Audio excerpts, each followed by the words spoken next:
name's Richard Fenwick, 32 years old, done Thai boxing since I was 18.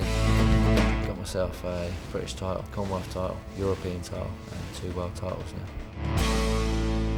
I started judo at 9 because my mum just wanted to get me, I guess, off the streets. She didn't want me sort of getting in trouble on the weekends and just get me focused, get me disciplined, I think. Thai boxing goes back sort of 2,000 years ago, where the Burmese and the Thais used to fight. They were trying to create more land for themselves, so they used to fight with weapons. When the weapons were lost, they used to fight with their hands, and that's where sort of Muay Thai was developed from. Richard Fenwick.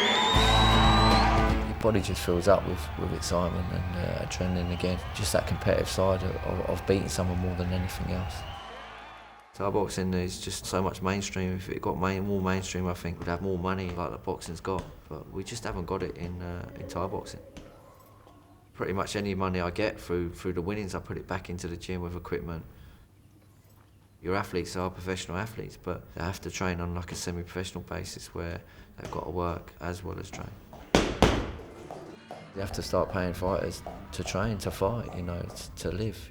Once you start doing that, then they can live it and train and be sort of at an elite level rather than sort of a little bit sub-elite, I definitely regard myself as like a professional athlete, as in, I get up, I train in the morning, I go to work after. I do the same thing in the evening, I train in the evening, I run classes after to pay my way and to pay my mortgage.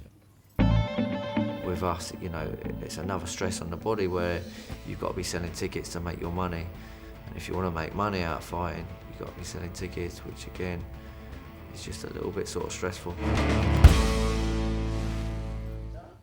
My real sort of main concern is like the week before the fight. Maybe I'll take a little bit more time off work because I know hopefully I'm going to get money from the fighting. Financially, it will sort of back it up a little bit for that week, but it's nothing you can really sort of base around your training. If you divide £1,000 into 8 weeks of training, it don't come out as much, so it is quite hard.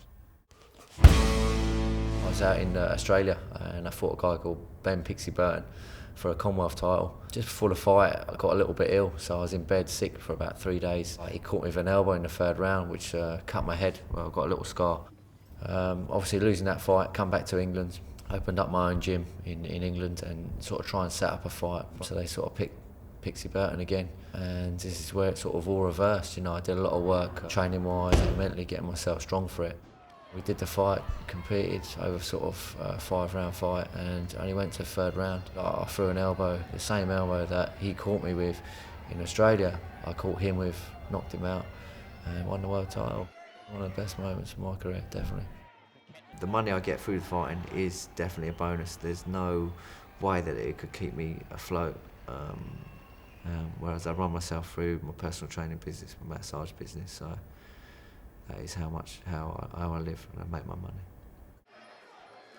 If you're getting paid for what your sport is and living it, it's a lot easier than making a living and then training. Fights coming up. I've got hopefully one in the summer this year, and hopefully by the end of the year. I definitely want to keep continuing to compete without a doubt. I think it's something I was born with rather than anything else. Even if it's not Thai boxing, it'll be something else. I want to win and I'll do everything to win. You're fighting and you're competing, but at the end of the day, when you walk through the door the next day, you may become a world champion or British champion, but you're still the same person who walked in there.